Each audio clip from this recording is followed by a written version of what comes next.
Good morning. Let's be physixified and let's begin the game of concepts for today. शुरू करते हैं।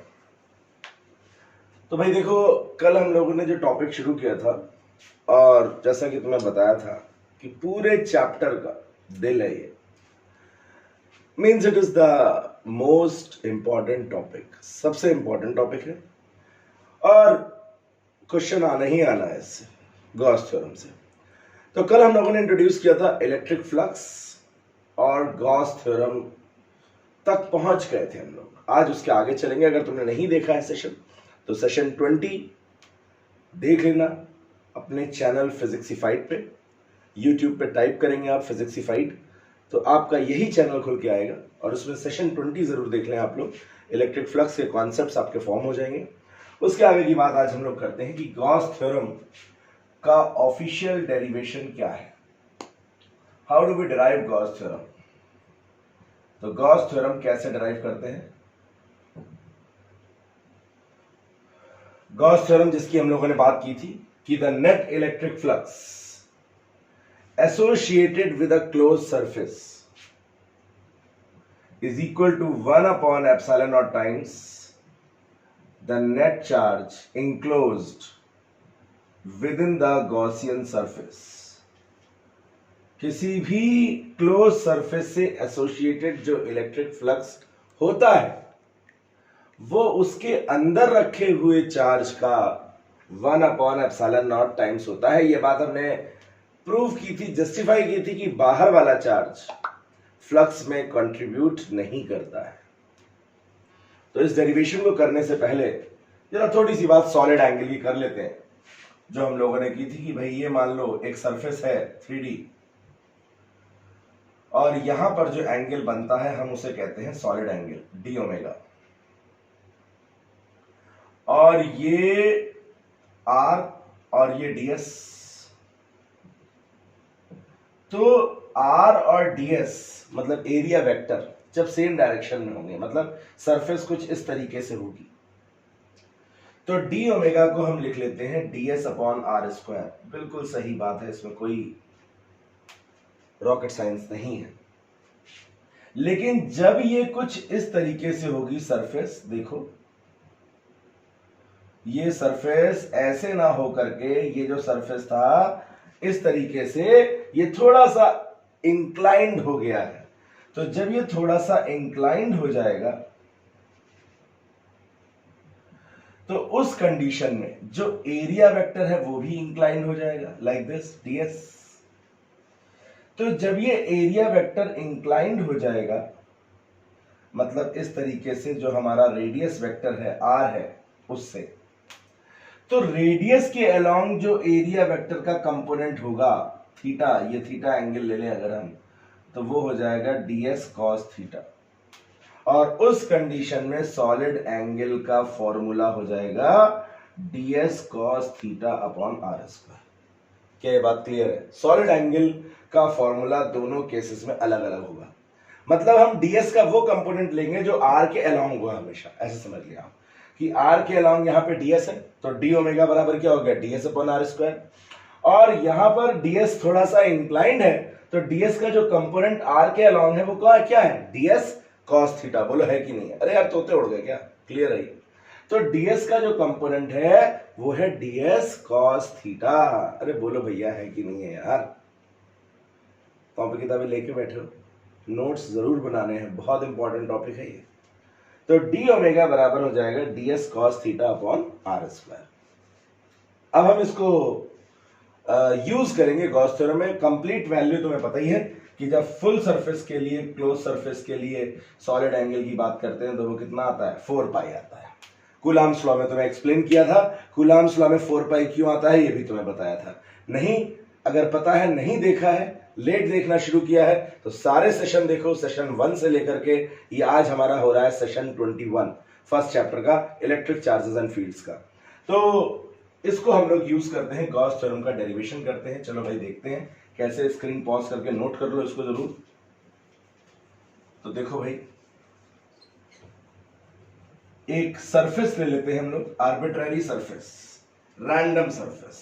हम कोई सरफेस नहीं लेंगे, कुछ बुक्स में स्फेरिकल सरफेस से प्रूव करते हैं गॉस थ्योरम को, हम कोई फिक्स सरफेस नहीं लेंगे क्योंकि गॉस थ्योरम जो है वो शेप और साइज पे, फ्लक्स जो है वो शेप और साइज पे डिपेंड नहीं करता है। तो मान लो एक रैंडम सरफेस है और इस रैंडम सरफेस के अंदर एक चार्ज रखा हुआ है +q। अब इसकी वजह से हमें गॉस थ्योरम प्रूव करनी है, मतलब नेट फ्लक्स इसके बराबर प्रूव करना है। तो क्या करेंगे, बोलो बोलो क्या करेंगे। यहां पर हमने इसके जस्ट सामने एक छोटा सा एरिया ले लिया, यहां पर एलिमेंटल एरिया, और इलेक्ट्रिक फील्ड जो है E है, अवे होगी from the charge. Area vector हमने जानबूझ के normally outwards at an angle d theta लिया है या एट एन एंगल थीटा लिया है, मतलब E और ds को सेम डायरेक्शन में नहीं लिया। हालांकि जब तुम एप्लीकेशंस करोगे तो 99.9% केसेस में E और ds जो आएंगे वो कैसे आएंगे, सेम डायरेक्शन में आएंगे। और ये जो है ये यहां पर सॉलिड एंगल बना रहा है। ये जो सरफेस है, जो एलिमेंटल सरफेस है, that elemental surface is making solid angle d omega at this point.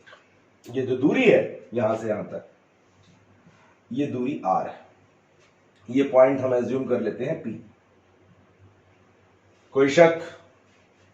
Figure clear है? फिर से सुन लो। एक सरफेस के अंदर एक चार्ज के सामने एक elemental area ds, electric field E, angle दोनों के बीच में थीटा, सॉलिड एंगल यहां पर कितना बन रहा है, d ओमेगा। तो फ्लक्स निकालते हैं, फ्लक्स कितना होगा। तो by definition of electric flux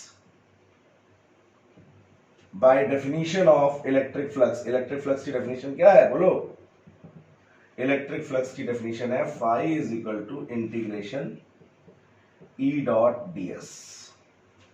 बोलो है कि नहीं है। क्लोज सरफेस के लिए ये क्लोज इंटीग्रल का साइन है, तो इसको लिख लेंगे integration E ds cos theta. बोलो लिख सकते हैं क्या? अरे बोलो भैया, A dot B AB cos theta पढ़ा कि नहीं पढ़ा है? भूल गए सर, बच्चे मन के सच्चे, भूली बिसरी बातों को याद नहीं रखते। E ds cos theta, E क्या है, इलेक्ट्रिक फील्ड, किसकी वजह से, पॉइंट चार्ज की वजह से। कितनी होती है सर, नहीं पता, पता है तो लिख लो फटाफट, वेरी गुड। 1/4 पाई epsilon naught q upon r square ds cos theta.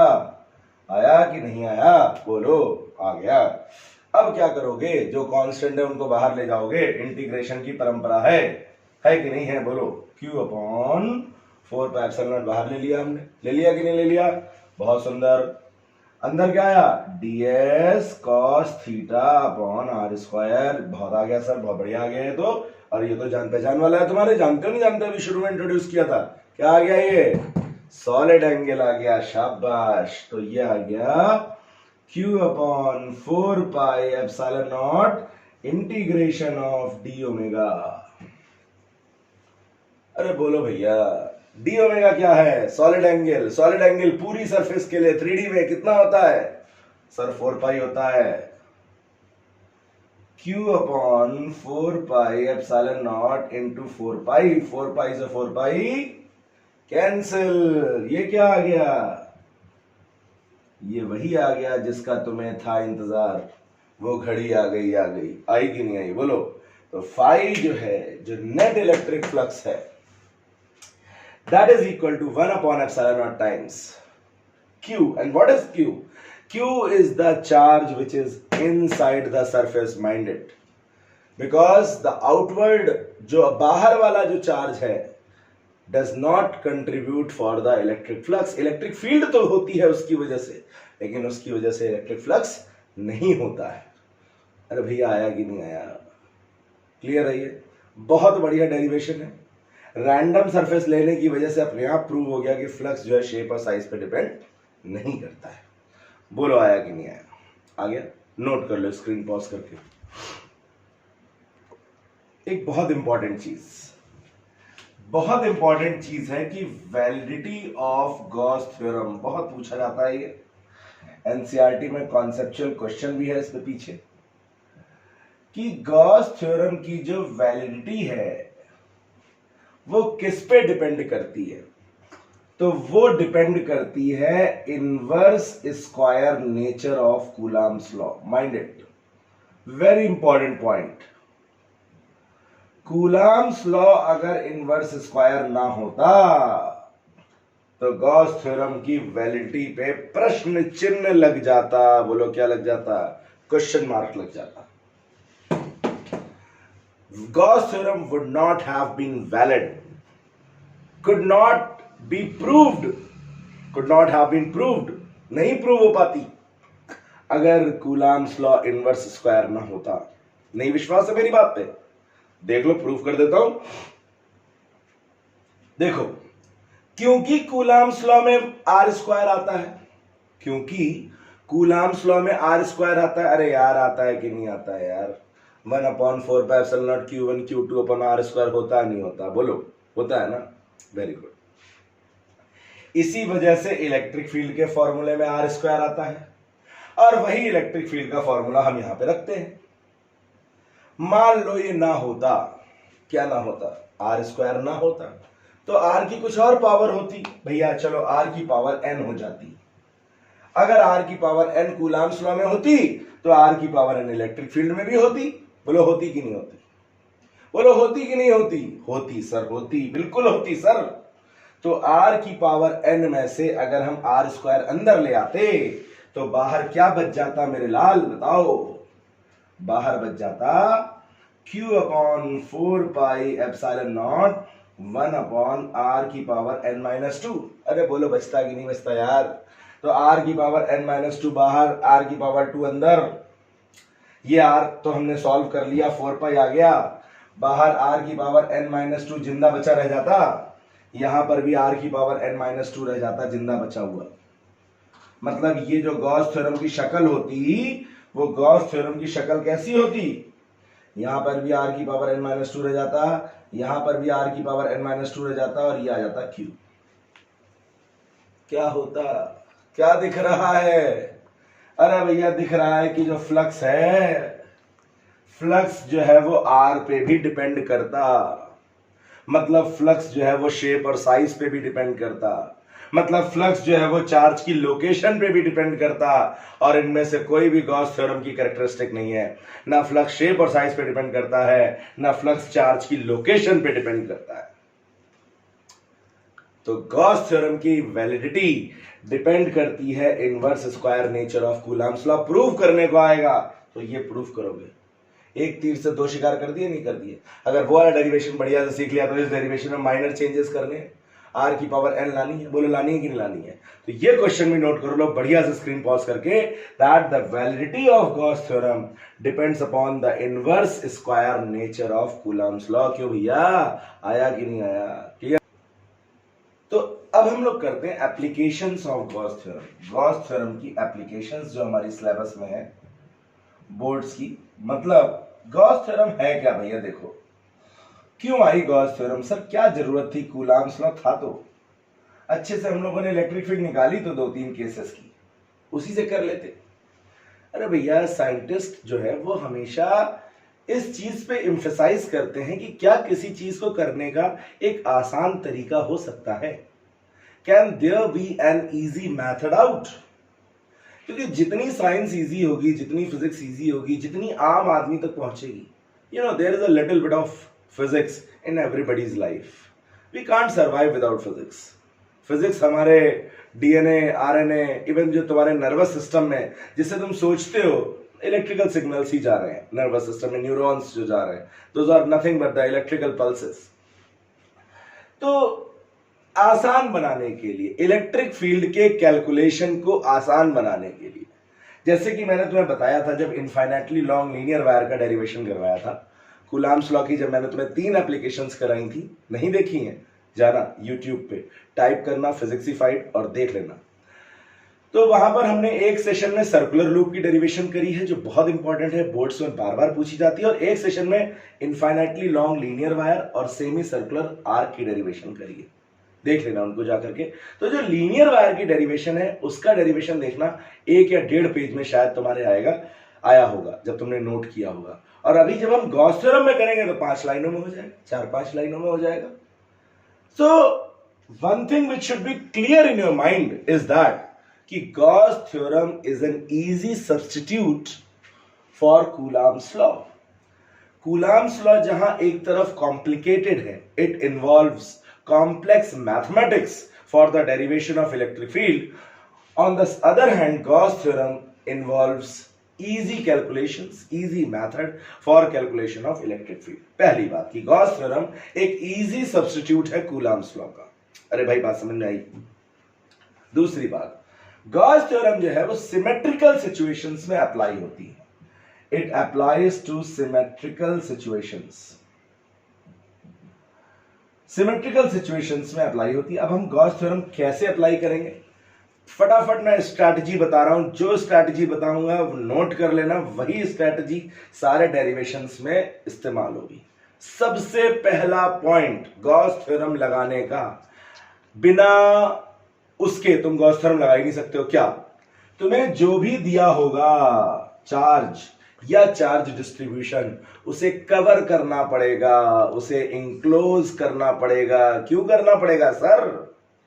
अरे अभी तो बताया कि गॉस थ्योरम तभी अप्लाई होगी, वही चार्जेस फ्लक्स के लिए कंट्रीब्यूट करेंगे जो सरफेस के अंदर होते हैं. जो बाहर होते हैं वो फ्लक्स में कंट्रीब्यूट नहीं करते. तो सबसे पहला तुम्हारा जो पॉइंट होगा, cover the charge, enclose the charge. या डिस्ट्रीब्यूशन को कवर करना है, इंक्लोज करना है. और जिससे कवर करते हैं उसे कहते हैं गॉसियन सरफेस. डॉटेड बनाते हैं क्योंकि हाइपोथेटिकल होती है, ये अपनी तरफ से बनाते हैं. और as far as possible the Gaussian surface should be symmetrical. Symmetrical होनी चाहिए अबाउट द चार्ज और द चार्ज कॉन्फ़िगरेशन. जैसे पॉइंट चार्ज है तो स्फेरिकल बनानी है, स्फेरिकल चार्ज है तो भी स्फेरिकल बनानी है, लीनियर चार्ज है तो सिलेंड्रिकल बनानी है. तो as far as possible the Gaussian surface should be symmetrical about the charge distribution. Charge distribution की अबाउट कैसी होनी चाहिए? सिमेट्रिकल होनी चाहिए. डॉटेड बनाते हैं. डॉटेड बनाने का मतलब उससे ये इंप्रेशन मिलता है कि गॉसियन सरफेस एक हाइपोथेटिकल सरफेस है. अरे भैया आया कि नहीं आया? रो नहीं यार. क्लियर है? चलो वेरी गुड. दूसरा काम क्या करते हैं? दूसरा काम, mark the direction of electric field vector and area vector. इस गॉसियन सरफेस पर एक छोटा सा एलिमेंट ले लो ds, उसका डायरेक्शन मार्क करो और इलेक्ट्रिक फील्ड मार्क कर दो चार्ज की वजह से on this elemental area ds. 99% cases में मैंने तुम्हें बताया था कि E और ds जो होंगे वो सेम डायरेक्शन में होंगे. And then apply Gauss theorem in this form. The net electric flux that is E dot ds is 1/ε0 times. क्या लिखा है ये? क्या लिखा सर? लाइन बनाई आपने तो. अरे भैया तुम्हें लाइन बिटवीन द लाइंस पढ़ना आ जाना चाहिए अब तक. ये लिखा है net charge enclosed with in the Gaussian surface. हाँ दिख गया? ये लिखा है net charge enclosed with in the Gaussian surface. तो ये लगा देंगे, इसको सॉल्व करेंगे. E और ds सेम डायरेक्शन में होगा. E तुम्हें निकालना होगा तो E को इंटीग्रेशन साइन के बाहर ले लोगे, इंटीग्रेशन ds कर दोगे. इसको 1/ε0 नेट चार्ज यहां पर आ जाएगा. इंटीग्रेशन ds का मतलब होगा ds पूरे गॉसियन सरफेस पर ले लो और उसे इंटीग्रेट कर दो. मतलब it is the area of Gaussian surface. ये गॉसियन सरफेस का एरिया होगा, 1/ε0 q होगा और यहां से E निकल आ जाएगा. तो फॉलोइंग दीज 3 पॉइंट्स, ये 3 पॉइंट स्ट्रैटेजी अपना के तुम गॉस थ्योरम का कोई भी एप्लीकेशन कर सकते हो. बढ़िया से कर सकते हो, बहुत आसानी से कर सकते हो. स्क्रीन पॉज करके फटाफट नोट कर लो. फिर हम लोग करते हैं पहला application, electric field due to a point charge. तो पहला एप्लीकेशन देखो भाई. पहला एप्लीकेशन शुरुआत होती है वहीं से. कहां से? Electric field due to a point charge, जो हम लोग कर चुके हैं कूलम्ब्स लॉ से. सर बार बार क्यों कर रहे हैं? फिर बताया अभी तुम्हें यार कि it provides N easy method. Easy method है, सब्स्टिट्यूट है कूलम्ब्स लॉ का, जो तुम्हें आगे चलते चलते जैसे जैसे हम कॉम्प्लेक्स कॉन्फ़िगरेशंस में लेंगे, हो सकता है तुम्हें इसमें एहसास ना हो कि गॉस थ्योरम आसान है, लेकिन जैसे जैसे हम आगे कॉम्प्लेक्स केसेस करेंगे तुम्हें एहसास होता जाएगा कि गॉस थ्योरम आसान है. देखो इसको हम लोग ये भी कह सकते हैं डेरिवेशन ऑफ कूलाम्स लॉ, क्योंकि वो भी हम कर देंगे लास्ट में from Gauss law, Gauss theorem. Coulombs law का डेरिवेशन गॉस थ्योरम से कैसे करते हैं, देखो भैया। तो मान लो ये चार्ज है, ये पॉइंट चार्ज है।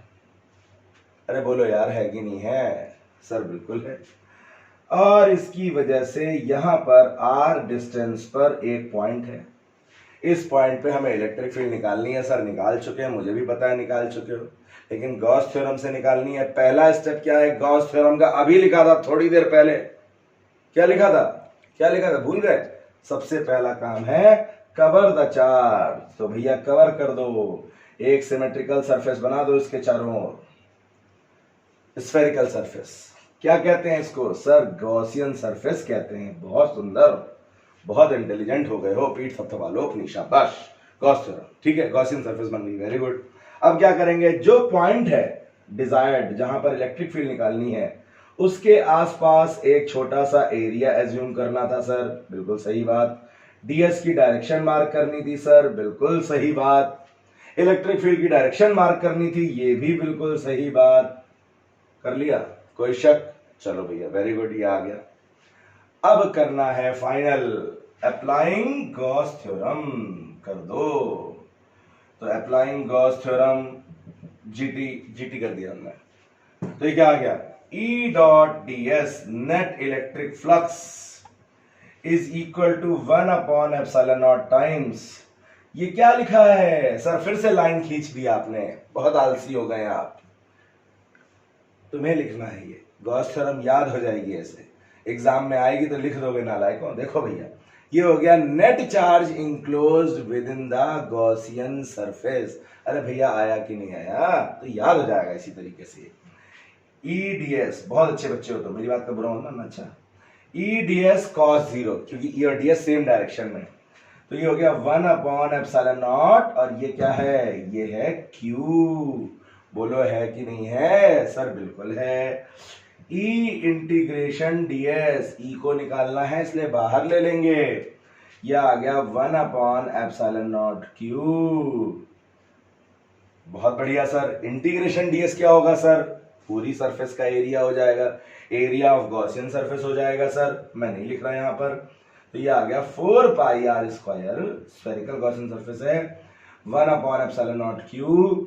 तो E बराबर क्या आ गया? वही आ गया जो हम पढ़ते चले आ रहे हैं, जो हमने कूलाम्स लॉ से निकाला था। E is equal to 1 upon 4 pi epsilon naught Q upon r square. So that is the electric field due to a point charge using Gauss theorem. आया कि नहीं आया? यही स्ट्रेटजी सब एप्लीकेशंस में इन्वॉल्व होगी, सब में, जितने हम आगे करने वाले हैं। अब कूलाम्स लॉ कैसे प्रूव होगा, इसी में आगे प्रूव कर देते हैं। कूलाम्स लॉ में 2 चार्ज चाहिए, तो दूसरा चार्ज रख दो यहां पे Q नॉट। पॉइंट P पे हमने दूसरा चार्ज रख दिया Q नॉट। ये Q नॉट पे फोर्स लगा रहा है, कूलाम्स लॉ कहता है। लेकिन इलेक्ट्रिक फील्ड के कॉन्सेप्ट ने क्या कहा था कि Q ने इलेक्ट्रिक फील्ड बनाई। कितनी इलेक्ट्रिक फील्ड बनाई? इतनी। इस इलेक्ट्रिक फील्ड ने Q नॉट पे क्या लगाया? फोर्स लगाया। कितना लगाया? अरे भैया इतना लगाया, F is equal to Q naught E। लगाया कि नहीं लगाया? तो ये आ गया F is equal to Q naught, और E की वैल्यू आ गई, क्या आ गई? 1 upon 4 pi epsilon naught Q upon r square. क्या दिख रहा Coulomb's law? F is equal to 1 upon 4 pi epsilon naught Q naught upon r square. तो this is the force between two charges Q and Q naught. So that is officially Coulomb's law, and that is the official derivation of Coulomb's law using Gauss theorem. अरे भैया बात समझ में आएगी नहीं आएगी? बोलो। तो आज ज्यादा नहीं करते हैं, आज इतना ही करते हैं, इसको बढ़िया से कर लेना। कल हम लोग और ज्यादा एडवांस प्रॉब्लम्स करेंगे, spherical shell, conducting, non conducting, linear charge sheet. देखते हैं 2-3 सेशंस लग जाएंगे इसमें, लेकिन अच्छे से करेंगे, आराम से करेंगे, जिससे कि तुम्हें प्रॉपर टाइम मिले रिवीजन के लिए, क्योंकि बहुत इंपॉर्टेंट टॉपिक है। बताया this the heart of this chapter. आना ही आना है क्वेश्चन, इसमें से क्वेश्चंस भी हम लोग करेंगे प्रीवियस ईयर्स के। तो बढ़िया से करते रहो, नोट जरूर बनाते रहो, क्वेश्चन जरूर करते रहो, अपनी प्रॉब्लम्स डिस्कस करते रहो, और फीडबैक जरूर दो बढ़िया से। इसको शेयर करो बच्चों के साथ, जिससे कि 12th के हमारे बच्चों का रिजल्ट ना हो सफर 2021 में हमारे जितने भी बच्चे बोर्ड्स दे रहे हैं, they all should come out with flying colours. कहीं पर ये ना हो कि कोरोना की वजह से उनके नंबर कम रह गए, ये नहीं चाहता हूं मैं। They should defeat corona, corona को हार माननी है और उन बच्चों को जीतना है। तो God bless you, till then be physicsified and keep playing the game of concepts.